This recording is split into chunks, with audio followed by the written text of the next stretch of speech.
വിശുദ്ധ ഖുർആാനിനോടൊപ്പം 15-ാം ദിവസം.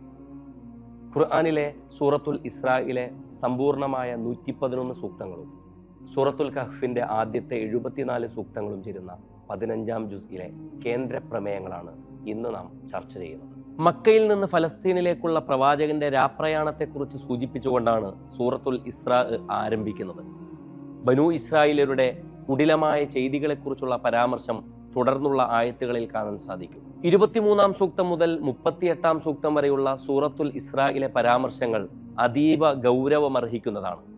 മാതാപിതാക്കളോടുള്ള ബാധ്യതകൾ സൂചിപ്പിച്ച ശേഷം അവരോട് ഛേ എന്ന് പോലും പറയരുതെന്നും വാർദ്ധക്യത്തിൽ അവരെ കരുതലോടുകൂടെ കൂടെ കൂട്ടണമെന്നും അവർക്ക് വേണ്ടി റബ്ബിർഹംഹുമാ കമാ റബ്ബയാനി സ്വഗീറ എന്നും പ്രാർത്ഥിക്കണമെന്ന് പറയുന്നത് ഈ ഭാഗത്താണ്. അനാവശ്യമായി പണം കളയുന്നവർ പിശാചിന്റെ സഹോദരങ്ങളാണെന്നും അവർ മുബദ്ദിറുകളാണെന്നും വിശദീകരിക്കുന്നത് 27-ാം സൂക്തത്തിലാണ്. ദാരിദ്ര്യം ഭയന്ന നിങ്ങളുടെ മക്കളെ കൊല്ലരുതെന്നും ജീവിക്കാനുള്ള അവകാശം എല്ലാവർക്കും ഉണ്ടെന്നുള്ള പരാമർശമാണ് 31-ാം സൂക്തത്തിലേത്. വ്യഭിചാരത്തിലേക്ക് അടുക്കരുത് എന്നുള്ള വലാ തഖ്റബു എന്നുള്ള ഭാഗം വരുന്നത് 32-ാം സൂക്തത്തിലാണ്. അറിവില്ലാത്ത കാര്യങ്ങളുടെ പുറകെ പോകരുതെന്നും അങ്ങനെ പോയാൽ അവരുടെ കണ്ണും കാതും ഹൃദയവുമെല്ലാം ചോദ്യം ചെയ്യപ്പെടുന്നൊരു ദിവസം വരാനുണ്ടെന്നും 36-ാം സൂക്തത്തിൽ പരാമർശം വിശ്വാസികൾക്ക് മുൻപാകെ വെക്കുകയാണ്. രാത്രി നമസ്കാരം അള്ളാഹു നിങ്ങൾക്ക് നൽകിയ അധികമായൊരു പുണ്യമാണെന്ന് പറഞ്ഞ് പരിചയപ്പെടുത്തുകയാണ് തഹജ്ജുദിനെ മുൻനിർത്തി 79-ാം സൂക്തത്തിൽ.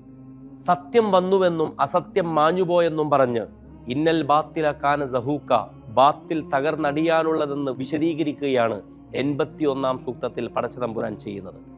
ആത്മാവിനെക്കുറിച്ചുള്ള റൂഹിനെക്കുറിച്ചുള്ള അറിവ് അള്ളാഹുവിന് മാത്രമാണെന്ന് 85-ാം സൂക്തത്തിൽ പറയുന്നു. വിശ്വാസം സംരക്ഷിക്കാനായി ഗുഹയിൽ അഭയം പ്രാപിച്ച സത്യവിശ്വാസത്തെ അത്രമേൽ സ്നേഹിച്ച വിശ്വാസികളുടെ യുവാക്കളുടെ കഥയാണ് സൂറത്തുൽ കഹ്ഫിലുള്ളത്. അള്ളാഹുവിന്റെ മാർഗത്തിൽ സർവം സമർപ്പിക്കാൻ വിശ്വാസികൾക്ക് പ്രചോദനമാണ് അവരുടെ കഥ. സമ്പത്ത് കൈവശം വെച്ച് അഹങ്കരിക്കുന്നവരുടെ തകർച്ചയെക്കുറിച്ചുള്ള പരാമർശം ഉപമകൾ സഹിതം 32-ാം സൂക്തം വരെയുള്ള പരാമർശത്തിൽ വിശുദ്ധ ഖുർആൻ സൂറത്തുൽ കഹ്ഫിലൂടെ പറയുന്നുണ്ട്. സംഭവങ്ങൾക്കപ്പുറത്തെ യാഥാർത്ഥ്യം അള്ളാഹുവിനെ അറിയൂവെന്നും അത്തരത്തിലുള്ള അറിവ് തേടിയുള്ള ഒരു യാത്രയായിരുന്നു മൂസാ നബി അലൈഹി ഇസ്ലാമിയുടേതും അദ്ദേഹത്തിന്റെ സഹയാത്രികന്റേത് എന്നുമുള്ള ചരിത്രമാണ് ഹിളർ മൂസ സംഭവം വിശദീകരിക്കുന്നതിലൂടെ സൂറത്തുൽ കഹ്ഫ് പ്രതിപാദിക്കുന്നത്.